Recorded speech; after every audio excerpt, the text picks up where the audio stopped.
नमस्कार मु सुनील कुमार प्रिय दर्शक बंधु जीवंत आहार को आपण मान को पुनर्बार स्वागत करे। आसंतु आज ध्यान निमंते पवित्र बाइबल लोकलिखित सुसमाचार तार 2 अध्याय 1 पद रु 20 पद पर्यंत पाठ करिबा। आज मुख्य प्रसंग जीशु ख्रीष्ट आमर प्रभु। जदि आपण पाखे बाइबल अच्छी ताहले मो सहित आपण माने खोलंतु आ माने मिलित भाव ईश्वर वाक्य को ध्यान सहित पाठ करू। एठारे एपर लेखा अछि से समय समस्त रोम साम्राज्यवासी को नाम लेखा जिबा निमंते काइसर अगस्टन ठारू आज्ञा घोषणा करागला। सूर्यार शासनकर्ता कुणियंक समय रे प्रथम थर एई नाम लेखा होइथिला। सेथि निमंते समस्ते नाम लेखाइबा पय आपणा आपणा नगर को जाउथिले। पुणी जोसेफ मध्य नाम लेखाइबा निमंते मरियमको सहित गालिलीर नाजरितीय नगर को जिहुदा प्रदेशर बेथलीहेम नामक दाऊदंक नगर को गले, कारण से दाऊदंक वंश और गोष्ठीर लोक थिले।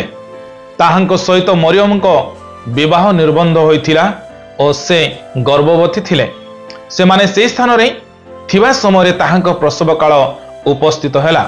पुणी से आपणा प्रथम जात पुत्र प्रसव कले एवं ताहांक लुगारे गुड़ाई गुहाल कुंडरे सुवाइले, कारण बसा घरे सेमानंक पई स्थान नथिला। से अंचल केतेक मेषपालक पदारे रही रात्रि रे सेमानक मेषपल जगुथिले।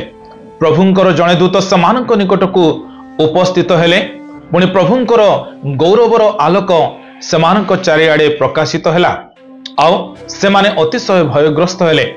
सेथिरे दूत सेमानक कहिले, भय कर नाही, देख मु समस्त लोकंकर अत्यंत आनंदजनक सुसमाचार तुमମାନଙ୍କୁ जणाउछि, कारण आज दाऊदंक नगर रे तुम मानक निमंते त्राणकर्ता जन्म ग्रहण करियछंती, से ख्रीष्ट प्रभु।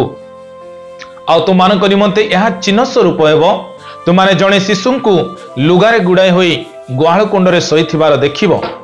पुणी हठात सेई दूतंक सांगरे स्वर्गीय बाहिनीर गोटे बृहत दल उपस्थित होई ईश्वरंकर प्रशंसा करू करू कहिले, ऊर्ध्वलोकरे ईश्वरंकर महिमा, पुणी पृथ्वी रे ताहांकर संतोष पात्र मनुष्य मानक मध्यरे शांति। दूत माने सेमानक ठार स्वर्ग को फेरीगला परे मेषपालक माने परस्पर कहवा को लागिले, आस आम्भे माने बेथलीहेम पर्यंत जाई प्रभु आमन को एई जो घटना जणाइले ता देखिबा।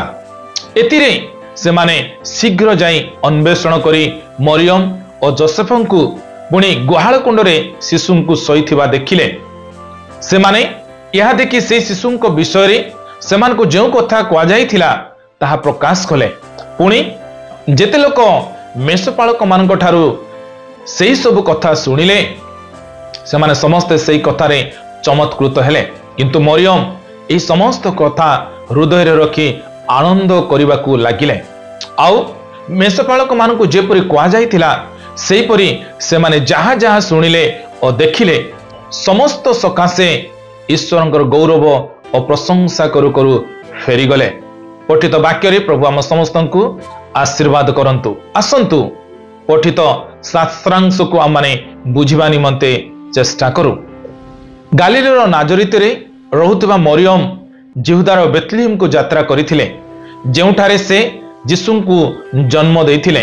एपरि भविष्यवाणी पूर्ण करिथिले जे त्राणकर्ता बेथलीहेम रु दाऊद नगर को आसीबे, जहाँ माने 1 पदरु 7 पदरे, पुणी मिखा तार 5 अध्याय 1 रु 4 पदरे आम माने पाइबा।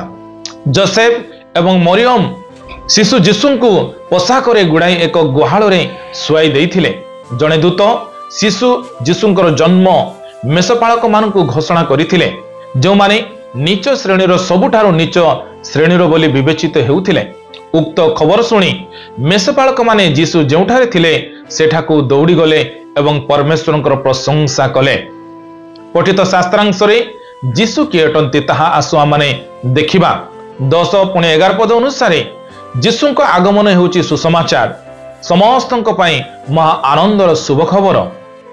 यीशु होउछंती त्राणकर्ता जे समस्तंक पाप एवं मृत्यु उद्धार करिवे।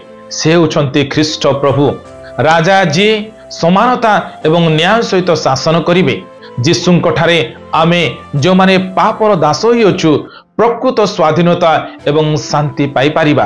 यीशुंक प्रभुत्व कोन ଆପଣଙ୍କ ପାଇଁ ମହାନ ଆନନ୍ଦର ଅତୁଳନୀୟ ସୁସମାଚାର ଅଟେ।